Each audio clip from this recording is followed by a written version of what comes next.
నమస్తే అమ్మా. నమస్కారం అమ్మా. నమస్కారం అమ్మా. కూర్చోండి, కూర్చోమ్మ. రామ్మా తల్లి.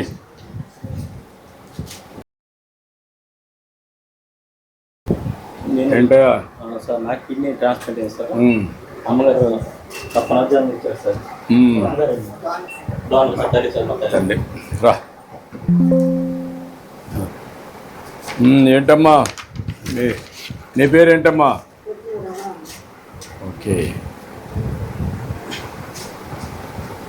ఇప్పుడు నువ్వు కిడ్నీ ఇచ్చావమ్మా, బాబుకి ఇచ్చావు. ఎంతమంది పిల్లలమ్మా నీకు? ముగ్గురమ్మా. ఎన్నో అయినా?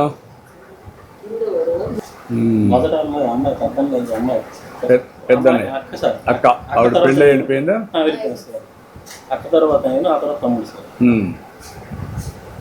ఎట్లా నీకు కిడ్నీ ప్రాబ్లం వచ్చింది? 2014లో నాకు ట్రీట్మెంట్ వచ్చింది. 2 days నైట్ టైం హాస్పిటల్కి రక్త పరీక్షలు చేసుకున్నాం సార్. రక్త పరీక్షల్లో క్రియేటిన్ ఎక్కువగా ఉంది, డయాలసిస్ స్టార్ట్ చేయాలని చెప్పారు సార్. కొన్ని రోజుల తర్వాత డయాలసిస్ కిడ్నీస్ ఫెయిల్ అయిపోయి ఎవరిదైనా కిడ్నీ మార్పిడి చేసుకోవాలని చెప్పారు సార్. 2014 నుంచి 2015 వరకు డయాలసిస్ చేసుకున్నాను సార్. 2015లో మదర్ డానర్గా కిడ్నీ ఇచ్చి నేను కిడ్నీ వేయించుకున్నాను సార్. ఎంత ఖర్చు అయింది అప్పుడు నీకు? 20 లక్షలకు వచ్చాను సార్. మాకున్న 3 ఎకరాల భూములు అమ్మేసాను సార్. భూములు 3 ఎకరాలు ఉండేది. 3 ఎకరాలు అదే అప్పుడు ఉండేదాన్ని అమ్మేసి. అవును సార్. ఎంత కమ్మే అప్పుడు 3 ఎకరాలు? తక్కువ రేటు సార్, ధరలు ఎక్కువ లేదు. 3 లక్షలు లెక్క, ఎకరా 3 లక్షలు, 9 లక్షలు కమ్మే సార్.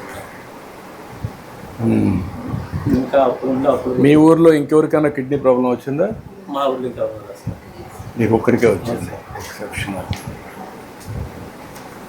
అప్పుడు కిడ్నీ ట్రాన్స్ప్లాంట్ టైంలో మీరు నాకు సీఎం రిజర్వ్ ఫండ్ ద్వారా నాకు కొంత ఆదాయం ఇచ్చేసారు. ఎంత ఇచ్చాము? 1,60,000 ఇచ్చేసారు. 1,60,000 2015 ఇచ్చేసారు. 15 ఇచ్చారు. మీదే ఊరమ్మా? ఈ ఊరమ్మా? బంధువులా? ఊరే. నీ ఆరోగ్యం ఎట్టుందమ్మా కిడ్నీ ఇచ్చినాక?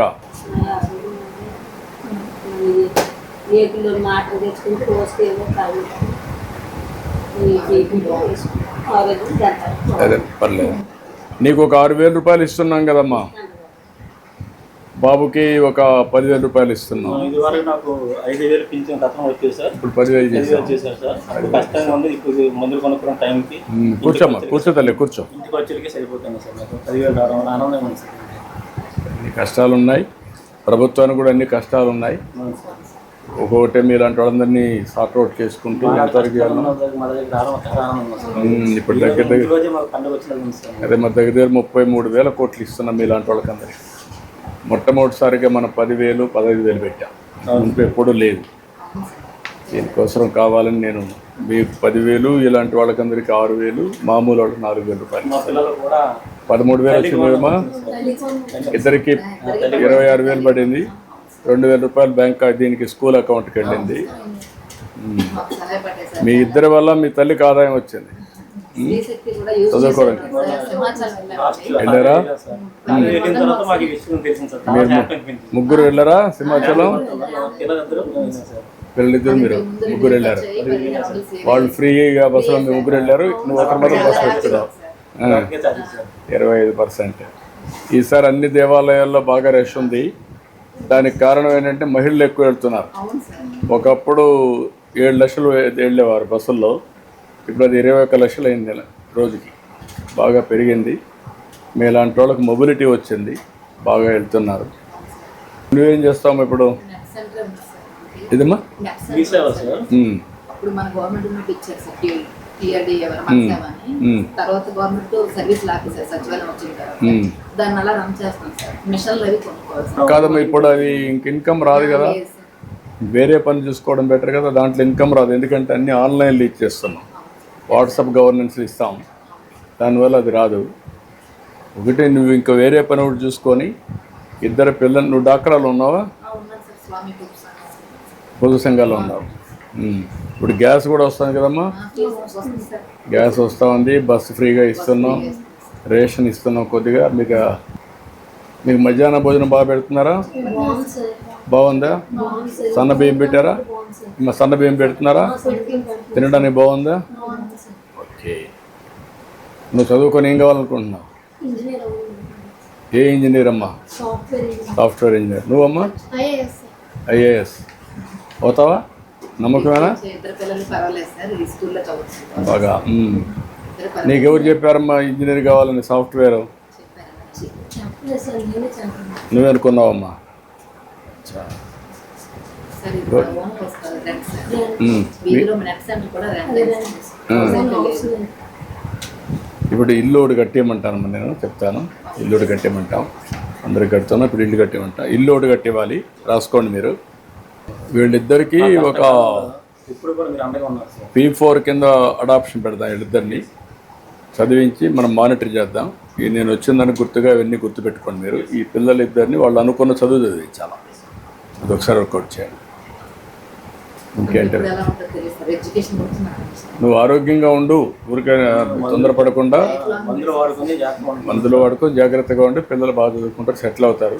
నీ కళ్ళ ముందని నీకేం కాదు. నువ్వు కూడా ధైర్యంగా ఉండు, ఏం కాదు. మీరు బాగా చదువుకోండి. మళ్ళా మీ తల్లి కష్టపడకూడదు. మీ నాన్న కిడ్నీ ఇచ్చింది, అవన్నీ వృధాగా పోకూడదు. మీరు బాగా చదువుకొని పైకి వచ్చి వాళ్ళని కూడా చల్లగా చూసుకోవాలి. చేస్తారా? జరగకూడదు. ఇప్పుడు నేను నాకు ఏమైనా ఆరోగ్యం పోతే మీరే పిల్లలు నువ్వేం భయపడతాయి ఇప్పుడు ఎలా ఉంటుంది నా ఆరోగ్యం? కానీ ఏం కాదమ్మా, మేము ఉంటాం కదా. కోసం నాకు అయ్యింది సార్. ఏం కాదు, మేము అందరం అండగా ఉంటాం. మేము గవర్నమెంట్ ఇదే.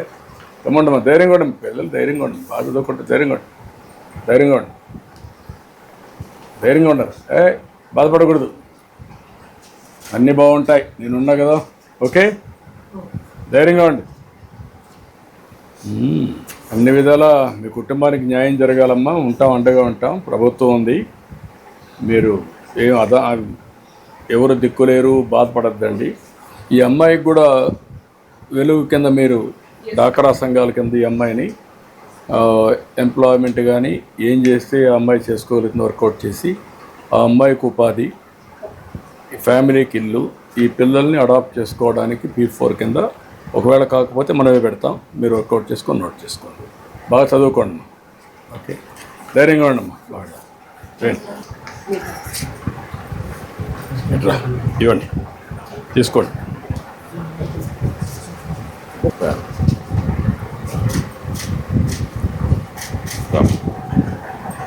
రామ్మా, రండి. మంచి పని చేసావమ్మా, కొడుకు కోసం త్యాగం చేసావు. ఈ రోజుల్లో ఆ రోజుల్లో కోపాడిపోతే ఈ రోజుల్లో ఒంటరు కదా. ధైర్యంగా ఉండు. మీ దయ కూడా, అదే నువ్వు మీ దయ మా యోగిష్టు ఆడమే చేయాలి. అందరూ మళ్ళీ పడతాను మీ యోగిష్టు.